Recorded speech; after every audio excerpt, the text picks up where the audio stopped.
Hollywood holds no miracles for the aging, and Gene Hackman, the legendary icon who once ruled an entire era, now lies cold and lifeless in a silent house. No fanfare, no spotlight, no final ovation, only the scent of decay mingling with the echoes of a death shrouded in unanswered questions. 9 days missing, prescription pills scattered across the table, a loyal dog reduced to a brittle shell in its cage, and a pacemaker coldly recording the final faltering beats of a worn-out heart. No one knows for certain what transpired behind those locked doors. But one undeniable truth remains: Gene Hackman and his wife departed this world in a scene far darker than any script Hollywood ever dared to write. An accident, foul play, or did they quietly script their own final act? 5 theories, 5 doors leading to a personal hell, each door reeking of death and the shadows of untold lies. The house was eerily silent, not a single sound, not a single sign of life. Faded curtains hung limp, shutting out the pale light of a somber afternoon. The worn wooden floor of the mudroom, that small entryway where shoes, coats, and everyday odds and ends were usually left, bore the heavy imprint of time, scarred and weathered like the dust-laden memories of the home's aging occupants. Yet, amidst the seeming stillness, there was a presence colder than any draft slipping through the cracks. Gene Hackman lay there, not in his bed, not in the living room where he once sat quietly each evening, but sprawled across the floor of the mudroom. His posture was far from natural, his tall frame curled in slightly, one arm reaching toward the door, fingers half-clenched as if trying to grasp something unseen. His face was calm, but not with the serenity of sleep or the peacefulness of one at life's end. It was the stillness of something abruptly severed, not painful, but disturbingly unnatural. There were no visible signs of trauma on his body, no bruises, no cuts, no evidence of struggle or violence. The police, at first glance, dismissed any suspicion of forced entry or external assault. Yet, that very absence, that unnerving cleanliness, became the most suspicious detail of all. Gene Hackman had collapsed as though someone had flipped his switch, no warning, no struggle. In the darkness of unanswered questions, there was one silent witness, something capable of documenting his final journey without a single word. Deep within his chest rested his pacemaker, a tiny machine that had loyally kept his heart beating through countless years. And it was this quiet device that left behind the most haunting clue. According to the medical examiner's report, Gene Hackman's pacemaker recorded its final activity on February 17, not February 26, the day his and his wife's bodies were discovered in that icy house. This meant Gene Hackman had fallen nearly 9 days before his wife. For 9 long days, his body lay motionless on the mudroom floor, unseen, unknown. The star who once commanded Hollywood's reverence was now just a forgotten figure inside a silent house, where the only sound left was the faint ticking of time, slowly erasing everything. What made it all the more chilling was the lack of any clear warning signs prior to his collapse. Despite being 95 years old, Gene Hackman still maintained his modest daily routines, walking around the neighborhood, chatting with his longtime wife, occasionally jotting down quiet reflections in a weathered notebook. No one ever imagined he would crumble so suddenly. That event would have been a cardiac arrest caused by an abnormal pulse rate. Dr. Michael Baden, renowned forensic pathologist, stated on Fox Report that the pacemaker served as a miniature black box, recording every beat, every skipped rhythm. But why, on February 17, did that rhythm slip so drastically out of sync, dragging Gene Hackman's body into irreversible stillness? Was it a simple arrhythmia, the kind all too common in the elderly, especially those who had lived with a pacemaker for years? Or was there an external trigger, some unseen catalyst that set off a fatal chain reaction inside his aging body? Those scattered pills on the table, the pre-filled prescriptions for both him and his wife, had one pill meant for someone else slipped into his hand before he took his final steps into that fateful mudroom? Stranger still was the very spot where Gene Hackman fell, right near the front door, stirring endless speculation. Had he been trying to step outside for help, sensing some invisible tide surging within him? Or had he felt the approaching storm in his chest and instinctively moved to the nearest threshold, hoping to ride it out? No one knows. All that remains is the silent pacemaker, the only faithful witness to Gene Hackman's final moments in that cold and lifeless mudroom, where only the whispers of the past remained.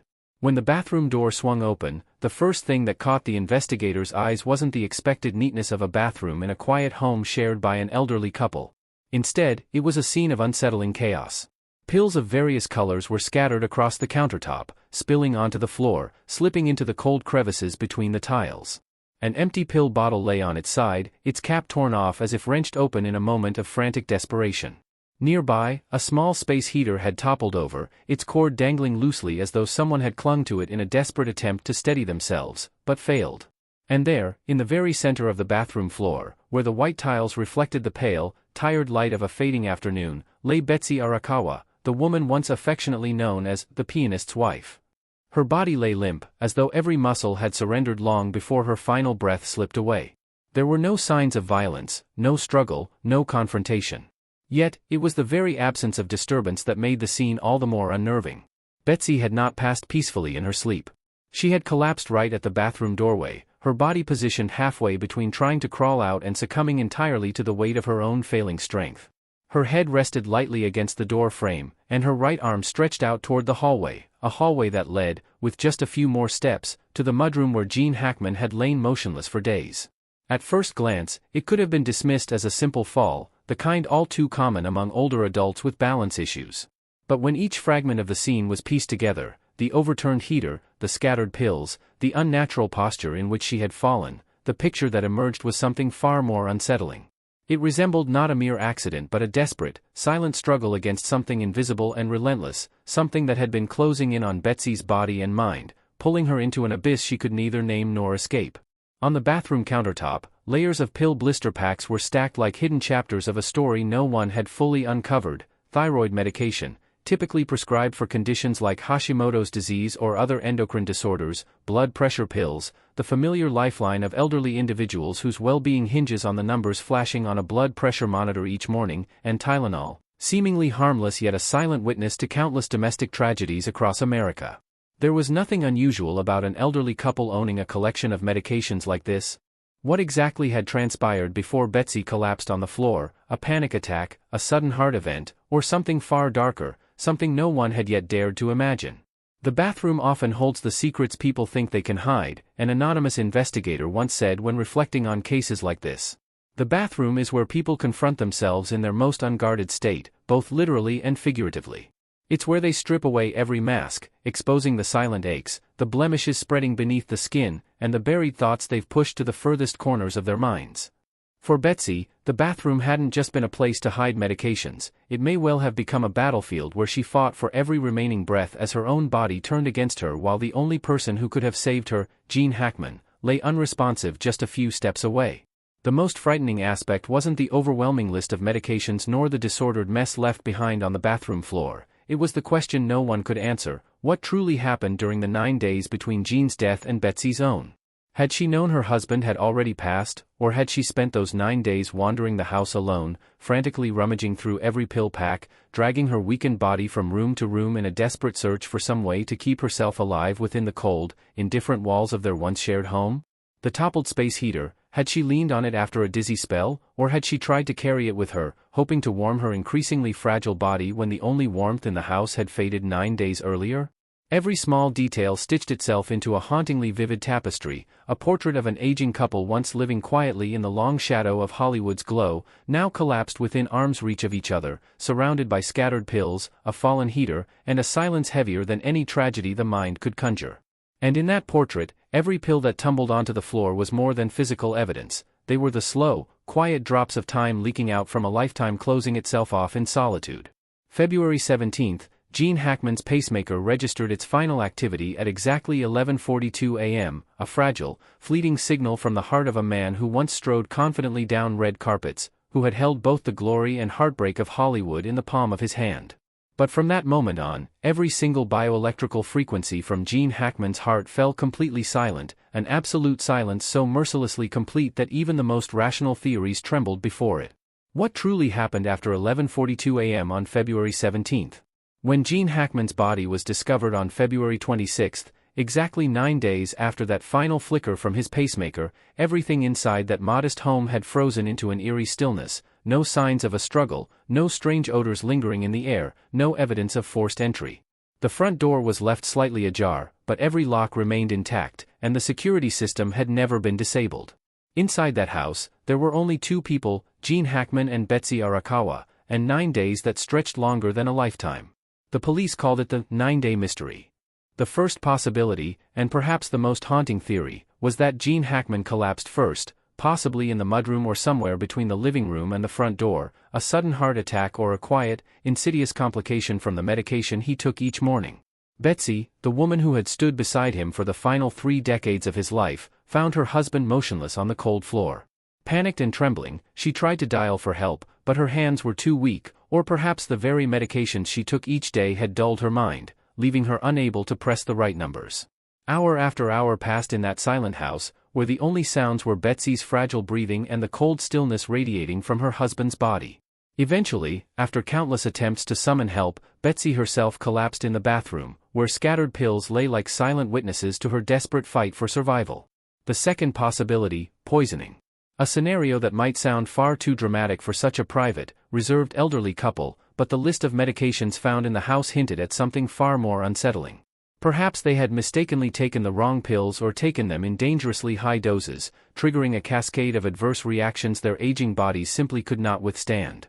Tylenol, seemingly harmless, but when combined with certain blood pressure medications, thyroid treatments, or even mild sedatives, it could unleash internal seizures, disrupt heart rhythms, or worse, cause sudden lapses in consciousness that no one would have noticed until it was too late. An investigator once remarked, "Sometimes the most deadly poisons are the ones you take every day, no exotic toxins, no elaborate murder plots. Sometimes the most fearsome culprit is a simple, familiar pill seeping into veins, overriding nerves, pulling two souls into an unannounced slumber from which there is no return." The third possibility, the most chilling of all, was the presence of an outside force. Somehow, someone had entered Gene and Betsy's home without leaving a trace, without forcing a door or prying open a window. Every surface was pristine, every lock undisturbed. If no physical intrusion had taken place, why then did the police immediately seize every single mobile phone in the house, Gene's phone, Betsy's phone, even an old, seemingly useless tablet? There was one theory no one dared to say out loud, that someone had taken control of their lives through the very devices they trusted. Messages, calls, even health tracking apps linked directly to Gene's pacemaker. If someone possessed the skill to infiltrate the pacemaker's remote system, to shut it down or disrupt its rhythm, would that person not hold the ultimate power, the power to flip Gene Hackman's life switch without ever stepping into the room? 9 missing days were not just an empty stretch of time, they were a pitch-black tunnel where every passing hour piled yet another question onto the growing heap of uncertainty. Did Gene die first? Did Betsy? Or were they both led into an inescapable performance where they were isolated, abandoned, and pushed to the very brink of survival by nothing more than their own medications, their own pain, and distress signals that no one ever received? The pacemaker went silent, and yet in that silence lay its final cry, the final cry, a cry that would only be heard 9 days later when it was far too late, too cruel, and too disturbingly perfect to be dismissed as mere coincidence. Xena, a name that seemed small yet became the strangest piece in the grim puzzle of the final days in Gene Hackman and Betsy Arakawa's house. Amidst the bodies, pill bottles, and sealed phones, the image of the small dog silently deceased in the iron cage in the corner of the room sent a shiver down every investigator's spine. Xena was no ordinary dog, it was Betsy's pride, her final comfort in her years of seclusion. The small medals hanging on Xena's collar after each of Betsy's walks on the Westminster dog show floor were still intact. On the board near the kitchen door, Betsy had no children, Xena was the only 4-legged child she poured her love into.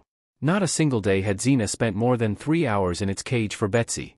The cage was not a place of confinement but just a small corner for training or when Xena voluntarily retreated to rest, but that night or those days, Xena was locked up, the cage door tightly closed, without a bowl of water, without a crumb of food.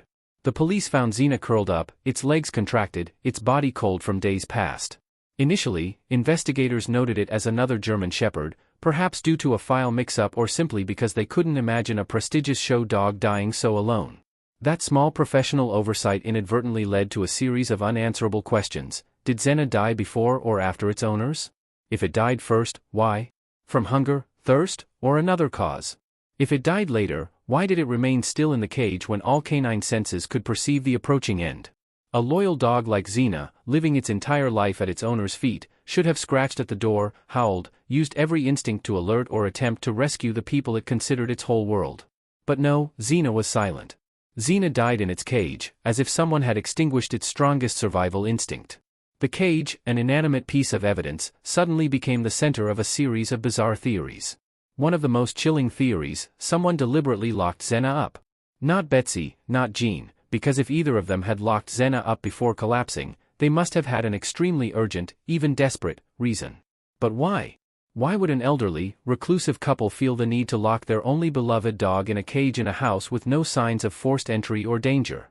Another theory: Xena was the first victim. Perhaps someone had sneaked into the house, somehow incapacitated Xena with sedatives or a form of mild anesthesia. Xena was locked in the cage not for its safety but for the intruder's convenience. With Xena silent, all sounds in that house belonged to those who controlled it. Did Betsy, in a panic after finding Gene unconscious, lock Xena up to prevent it from clawing at the body? Or did Gene, in a moment of confusion, lock Xena up as a final reflex, trying to protect it from something he had realized but couldn't articulate? Another chilling detail: under Xena's thin mattress, police found a small piece of paper, crumpled, ink-smudged, but the last 3 words were still legible: "Keep her safe." The handwriting was not Betsy's, nor was it Gene's. There were no signs of a third person entering the house, but the paper was real. The only fingerprints on the paper were Betsy's, but the handwriting didn't match any notebook in the house. An anonymous message from an anonymous hand left under the cold body of a loyal dog. Xena, the dog that once walked the Westminster stage under dazzling lights, died in the dark corner of its own home, the old iron cage replacing the grand stage, and an unspoken secret enveloping its final breath. Death from hunger and thirst? Possible. Death from extreme panic after seeing what it shouldn't have? Not ruled out. But why? And who really locked Xena in the cage, only to abandon it as a superfluous piece in an inexplicable tragedy? Xena couldn't speak, but its eyes, though closed forever, were perhaps the most terrifying silent witness to the entire story. As the doors of Gene Hackman and Betsy Arakawa's house closed behind the police tape, the outside world was gripped by a thirst for the truth. 2 silent bodies, a pacemaker that had been still for 9 days, pills scattered like a broken picture of what had happened, but no piece was enough to fully assemble their final story. From the shadows of that quiet house, 5 theories emerged. Each theory carried the hope of filling the void, but also brought with it unpatchable holes. Theory 1, a chain of health mishaps.